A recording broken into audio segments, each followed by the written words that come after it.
Amnesty Canada is accusing the Chinese government of launching a cyber attack on them.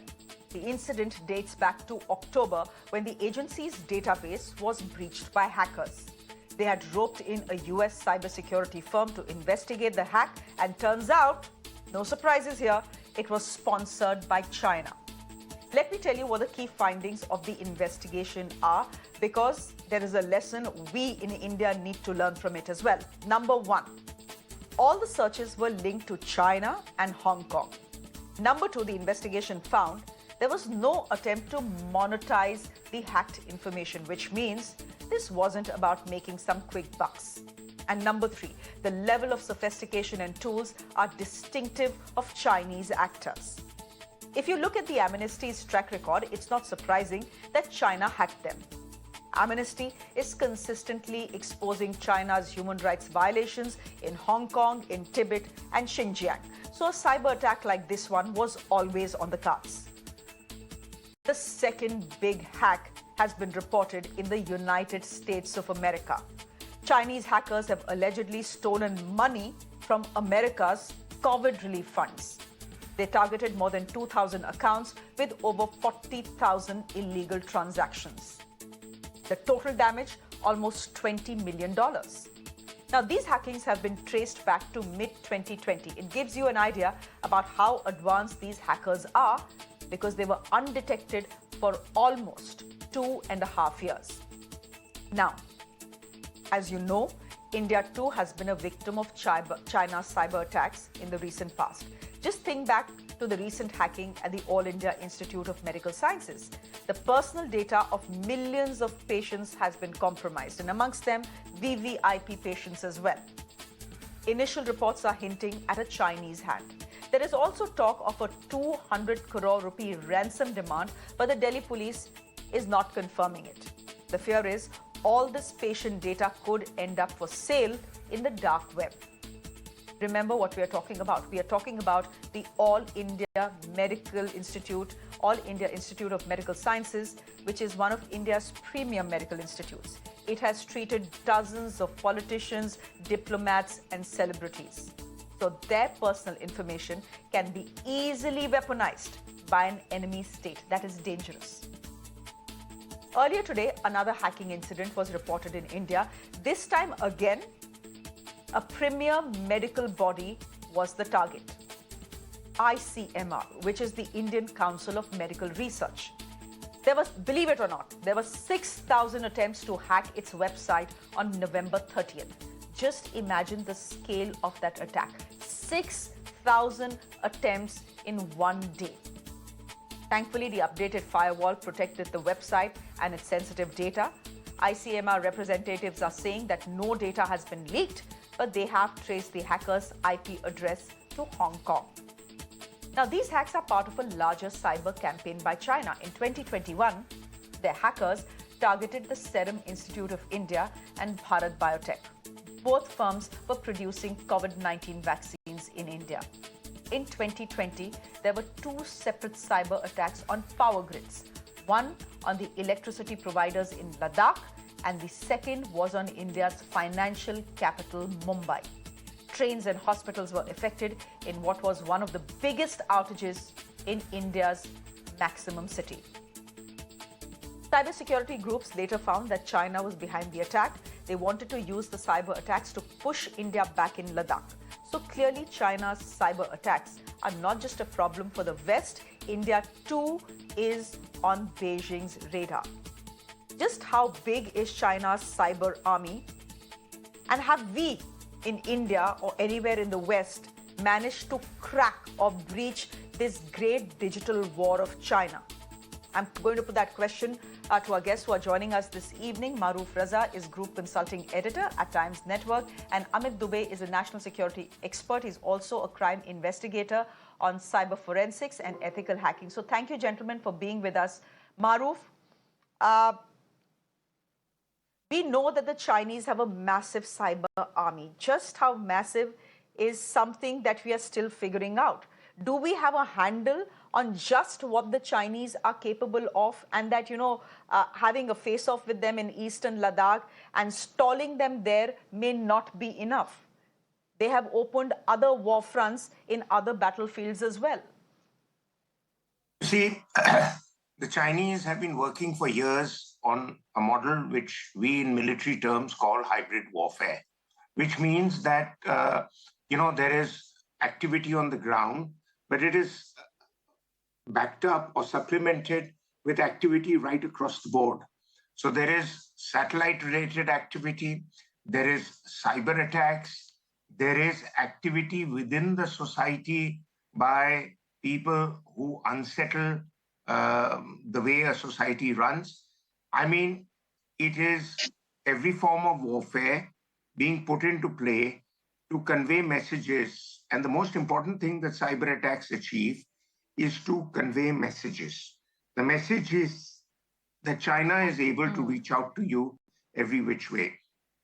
Now, around mid-2000s, around 2015 or so, I think, there's a book that came out by two PLA colonels. It is called Unrestricted Warfare. Now, the bottom line in the book is that China will use every means possible to get its aim across and put the enemy on the back foot. The enemy in this case is India. The second point is the Chinese have earlier been in a state of denial. So a state of denial, not quite we are in a bloody state of denial. The Chinese are actually using denial to get out of it. But now, in the last few years, they have not been even denying their desire to use these means. China has hack brigades, cyber brigades. One of the bodies is designated in US legal parlance as Unit 61398. Now, there have been injunctions passed in the US. The US had made known some years ago that its own strategy is, if there are serious cyber attacks, to decapacitate the US in its ability to fight back. The US will see it as an act of war.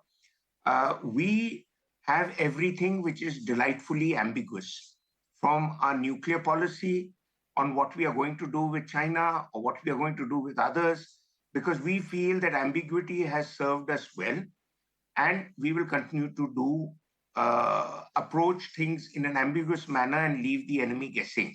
Part of the reason comes that bulk of our decision-making in national security is handled by people who are generalists, who are not specialists. I know the NSA's office has a lieutenant general in charge of cybersecurity, good man. But the fact of the thing is that his limitations to be able to have sweeping changes across the board are obviously seen, even in government funded institutions like AIMS. The reason is that there are three reasons. Reason one is that, all organizations like to guard their turfs of interest. But when a cyber attack happens, they become helpless, and then they turn around and say, oh, yes, we should have done that. So the decision to go full on to counter future such attacks has to be taken at the highest level in these bodies. People say board of directors or governing body or whatever.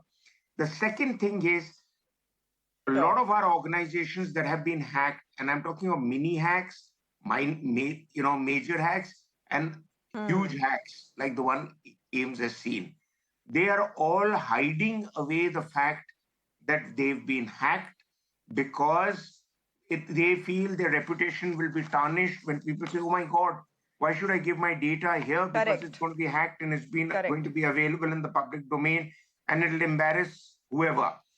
Indians are amongst the most hacked people. If you look at statistics, my figures say that 18 out of every 100 Indians has had their personal contact details hacked from 2004 onwards. And today, we are looking at something close to millions and millions of hacked information that's available with China. Some years ago, it came to light that the Chinese had hacked the entire Marriott group of hotels' data. So every corporate executive, everybody who stayed in the Marriott group, his travel plans, his personal likes, dislikes, eating habits, whatever else, was available with the Chinese. Now, these are going to be used for blackmailing sooner than later. I have been suggesting for years to the defense establishment that set up geek brigades, which means we have a lot of IT capable of people who need not be asked to cut their hair and shave their beards and stand on the parade ground, but just give them places to hack their adversary.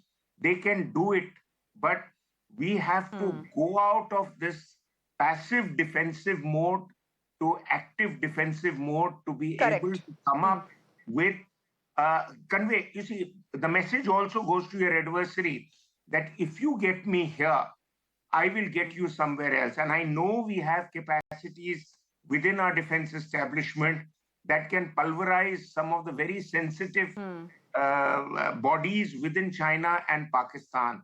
But the go-ahead has to come from the political leadership. The military can't take it upon itself to denial go into is cyber the attack. worst. Maroof, denial, you're saying denial is the worst way to deal with what we are seeing right now. That China Absolutely. is on a cyber offensive. And look at the US. Look at the US. The fact is that they are a mighty economy, etc., etc. They have great firewalls. They came under a Chinese cyber attack, but they have put things out there to say that 2,000 of our COVID funds did actually come under hack attacks by the Chinese. So they're coming out and saying it. The Canadians are saying it, that the Amnesty International was hacked for a period of 2.5 years. So they are putting it out.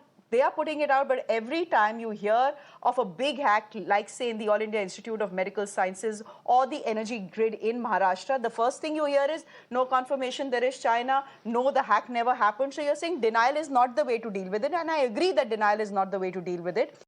Mr. Dubey, I'm going to come to you in just a bit, but here's some perspective for our viewers, just to tell them how exactly China became a cyber superpower. Now, through meticulous planning over 2 decades, as Maroof has already mentioned, China realized the importance of cyber warfare in the late 90s and the early 2000s, mainly during America's military intervention in Iraq and Afghanistan. Since then, the Chinese army has been slowly building up its cyber capabilities. Last year, in 2021, this is what the data is telling us, and we are going to be putting out that data on our screens as well, so requesting my producers to do that. Last year, in 2021, they spent $12 billion on cybersecurity. $12 billion. To put that number in context, India's entire defense budget is around $76 billion. That was just for context. In the next 3 years, China is projected to spend $32 billion on cybersecurity. Their strategy has 2 parts. One is to build up the PLA's cyber skills. There are separate units that deal with cyber espionage and cyber security in the PLA. The second part of the strategy is to rope in amateur hackers, as Maroof is suggesting that India do. The Chinese regime has been recruiting technicians and engineers to do their dirty work. According to reports, there are some 50,000 to 100,000 hackers based in China. They are paid up to $1,500 per month, which is around 1.3 lakh rupees. All of them work for the PLA. For the Indian government, these incidents, the ones that we have seen at ICMR or the All India Institute of Medical Sciences, needs to be a wake-up call. It is the security of this country that is at stake after all. All our data is at stake. And they say data is the new oil. In the last 3 years, cyber attacks have tripled in India. Around 4 lakh cases were reported back in 2019, while 14 lakh cases were reported in 2021. So the data suggests that more and more hackers are targeting India. But the question is India ready for the challenge? Or are we groping in the dark? The government has sanctioned 213 crore rupees to bolster cybersecurity in the last budget. Guess how much of that was actually utilized? Just 98 crore rupees, which means 54% of the allocated funds were not utilized by the government of India. That's problem number 1. India is simply not spending enough on its cybersecurity. The second problem is the lack of a comprehensive policy. In 2020, during his Independence Day speech, Prime Minister Narendra Modi had promised to roll out a national cyber security policy. 2 years later, there has been no progress. We are still depending on an outdated cybersecurity framework. It's frankly frightening for a country like India. Our government keeps talking about digital India, our payments, our patient information, our financial records. Everything has been digitized. As of June 2022, our digital transactions were worth $12 billion. Even if we go drink a cup of chai outside office, our payment of 10 rupees is digital. So that's almost 1 lakh crore rupees. So for a country like India, cybersecurity isn't a luxury, it's a basic requirement. Mr. Dubey, are we not taking it seriously enough, or do we not have the capacity to do anything about it? Shreya, I would like to emphasize here one thing, that having attack is normal. See, I was not surprised when names were attacked, because there were continuous such attacks reported in different forums. And in fact, more than 12 such hospitals data were already available on dark. The problem is that we could not recover it. We were shocked. We were not ready. The recovery took so much time. That is a bigger challenge that we should seriously, somebody should own this. That why we took so many days just to understand that this is the seriousness of attack, and there was no recovery plan. There was no such backup plan in the process. And if that plan is missing, that itself says that we are not serious. We are not. We think that it will never happen. While it is on our door, it is happening with all other such institutions, and we observe it. But we never think that it will happen with us. And that's why each of these entities, especially the government entities, those were targeted in last 1 year, they were literally in a mode of not recovery. They could not recover, whether it is Oil India Limited, SAM, whether it is other medical entities or Mumbai grid attacks. It took time. So I think this is something which we should take seriously, first of all, that every such government organization, they should have a recovery plan in process. They should think that, yes, this is going to happen. Nobody can be 100% guarded against such attacks. When Twitter can be hacked, when Cognizant can be hacked, when they have billions and billions of dollars of security budget, anybody can be hacked. But the good thing with them is that they can recover it quickly. They can recover it in minutes, in hours. They don't take more than 2 hours, 3 hours for recovery. Here it took more than 10 days. I think that is one learning that we should convey to each and every entities, whether it is bank, critical infrastructures, power grids, hospitals, anything. Wherever we want that, okay, these can be attacked, whether Interpol has been mentioning that continuously since last 2 years that India will have such kind of attacks. Why this kind of warning was not taken seriously, especially with healthcare units. So I think this is clearly has exposed the mentality of those people those are actually managing cybersecurity for such kind of critical infrastructures.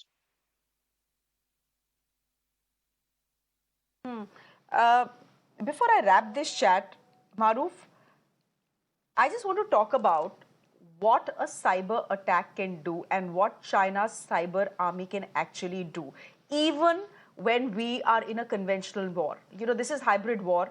I just want you to tell our viewers what it means. It means that the Chinese, given the amount of investments that they have made in their cyber army during the time of a war, can easily cripple our ATC, one of our ATCs in Ambala, and ensure that one of our Rafales doesn't take place or any of our Rafales don't take place.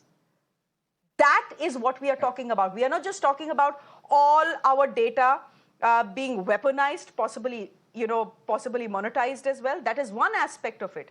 There is a real threat and danger to India's national security as well. Yeah, actually, that's a very good question. I was hoping you asked that. Because let me explain with 3 examples.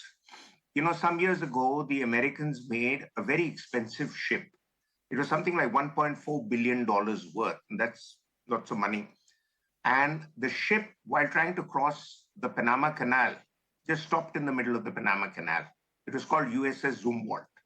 Now, the Americans quickly launched an investigation, and they found that the ship had chips that had been bought from China. Why? Because it was L1 or the cheapest. And the Chinese in those chips had embedded enough technology to be able to embarrass the Americans when the time came. The British had another destroyer in the North Sea that also stopped and just I hung in the middle of the sea because the Chinese ships had decapacitated it. I don't think I am quoting something wrong because I remember reading that some of our ISRO equipment was also in a hurry to meet deadlines of Atmanirbhar Bharat, has absorbed some Chinese chips in it. So the Chinese are everywhere with 92% of your cell phones coming from China, your air conditioning, your television sets, everything having 90% or more Chinese content. Now, what happens on a battlefield? In a battlefield, you see more and more when we get automated, it's all based on data being provided to weapon users on target and how the weapon should react to it. But if that is interfered with by some chips which can allow the adversary to neutralize the efficacy of the weapon, so you will have tanks that are heading into, say, for example, Fort Abbas in Pakistan, but you'll find them automatically through satellite connectivity and other things turning around and heading towards Bikaner. So, and the tank driver in the middle of the night, in the dark desert, is only following the coordinates. And the coordinates that are coming to him are telling him go left, go right, and he's heading in a direction and ready to attack his own country. Now, that's putting it in lighter vein, but more seriously, we had the case of a Sukhoi aircraft in Assam that went up and around the McMahon line was neutralized by a cyber attack possibly, but the Air Force never came clean on who hit it because it went down. I'm sure the investigation is there, but again, under the umbrella of national security, all that is kept under wraps. In the case of the Black Sea, well before the Ukraine conflict happened, a Russian destroyer again was paralyzed in the middle of the sea because of cyber data stopping it from moving any further. So military equipment, the more and more you get used to having chips and people, equipment providers tell you we can do this, that, and the other, which previous generations of equipment couldn't. We have to be wary about the fact that there is something, at the end of the day, there is some merit in trying to have the basic manual usages of these equipment still very much in place. And we have seen in Afghanistan, we have seen in Ukraine, the American army in Afghanistan, the Russian army in Ukraine, all the high-tech digitized weapon systems could not help them win the war against a determined enemy on the ground. So if our soldiers are determined, we might not be able to achieve much territorial gain across the Himalayas in a conflict, but we should be wary of what the Chinese will try and do and how we can stall them. Our biggest punch area is the seas. The Navy is again very heavily digitized and very heavily equipment-centric, which is getting satellite connectivity through US satellites.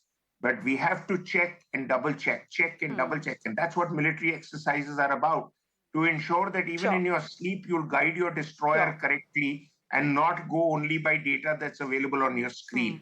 Back to you.